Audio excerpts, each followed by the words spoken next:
आणि या भेटीमध्ये नेमके कोणकोणत्या मुद्द्यांवर चर्चा होते या संदर्भातली माहिती जी आहे ती मिळू शकेल। मात्र सध्या आता उद्धव ठाकरे हे सिल्व्हर ओकवर शरद पवार यांच्या भेटीसाठी पोहोचलेले आहेत। आगामी निवडणुका विधानसभा निवडणुकीनंतर महाविकास आघाडीची एकही बैठक झालेली नाही, त्याच्यावरून शरद पवारांनी व्यक्त केलेली नाराजी, या सर्व मुद्द्यांवर चर्चा होऊ शकते। सध्याची राजकीय स्थिती, बीड परभणीचा मुद्दा असो, मराठा आरक्षणाचा मुद्दा असो, जरांगे सुद्धा आक्रमक झालेले आहेत। तर या सर्वच अनुषंगानं ठाकरे आणि पवारांच्या भेटीमध्ये चर्चा जी आहे ती होऊ शकते।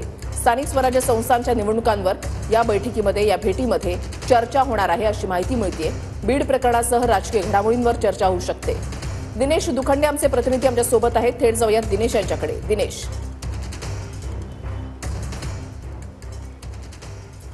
बघा, मुख्यत्वे आज उद्धव ठाकरे शरद पवार यांच्या भेटीचं औचित्य किंवा कारण हे आहे की केंद्रातली इंडिया ब्लॉक आघाडी किंवा महाराष्ट्रातली महाविकास आघाडी ही एकसंघ ठेवणं, या दोन्ही आघाड्यांच्या ऐक्यावर किंवा एकजुटीवर प्रश्नचिन्ह निर्माण केलं जात आहे की लोकसभेतला निकाल आणि विधानसभेतला निकाल त्यानंतर शिवसेना युबीटीनं भूमिका जाहीर केली होती की स्थानिक स्वराज्य संस्थांच्या निवडणुका विशेषतः महापालिका निवडणूक ही स्वबळावर लढवली जाईल। त्यामुळे सगळेच पक्ष स्वबळावर निवडणूक लढवणार का, महाविकास आघाडीत हाही मुद्दा आहे।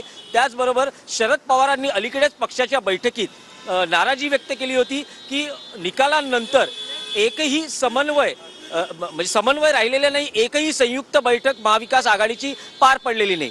त्या पार्श्वभूमीवर आज ही बैठक होते आहे आणि दोन्ही नेते प्रयत्न करतील की महाविकास आघाडी ही कायम राहावी।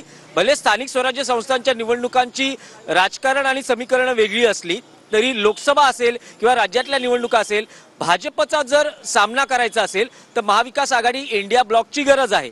त्या पार्श्वभूमीवर शरद पवार यांनी अलीकडेच पत्रकार परिषदेत भूमिका मांडली होती की 8 ते 10 दिवसात महाविकास आघाडीची संयुक्त बैठक बोलावली जाईल। तर आजच्या बैठकीत त्याचा कार्यक्रम किंवा त्याची तारीख ठरू शकेल। महाराष्ट्रात आणखीही अनेक राजकीय प्रश्न आहेत ज्यात बीड आणि परभणीमध्ये ज्या घटना घडलेल्या आहेत त्या पार्श्वभूमीवर या दोन नेत्यांची या बैठकीत चर्चा होऊ शकते। 25 तारखेला मुंबईत सर्वपक्षीय संयुक्त मोर्चा निघतो आहे, तर या मोर्चा बाबतीतली काय भूमिका, महाविकास आघाडी या मोर्चात एकत्रितपणे सहभागी होणार आहे का, या बाबतीतली चर्चा होऊ शकेल। तसंच महायुती सरकार स्थापन होऊन आता जवळपास 1.5 महिना झालेला आहे।